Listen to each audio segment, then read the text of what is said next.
Alors, moi j'étais essénienne donc et thérapeute.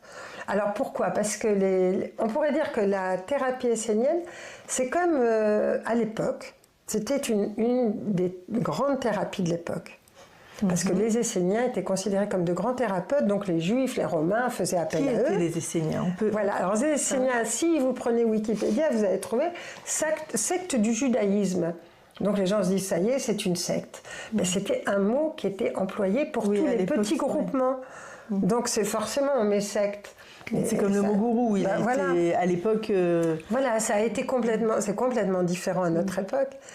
Et ça veut dire que oui, alors donc, ces personnes-là, ces êtres-là, donc, avaient le droit, donc ces groupements-là, les Esséniens par exemple, pouvaient pratiquer, comme ils avaient l'habitude de pratiquer, à condition qu'ils suivent quand même les grands moments de la religion juive, la Pâque, enfin, ou d'autres moments de ce genre-là.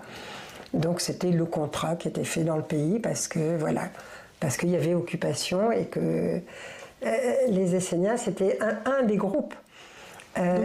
Qui était médecin. Un des groupes de grands thérapeutes, c'est-à-dire qu'en fait ils apprenaient alors. Dans De mémoire d'Esséniens, justement, on voit comment les garçons qui avaient ces capacités de thérapeute allaient au Mont Carmel et ils apprenaient, à partir de 7 ans, ils apprenaient pendant longtemps, je veux dire, c'est-à-dire les études pouvaient durer longtemps, c'est-à-dire plus de 10 ans, enfin, c'était de longues études. Et les filles qui avaient ces capacités-là, donc comme moi par exemple, on était enseignés par des sages de la montagne.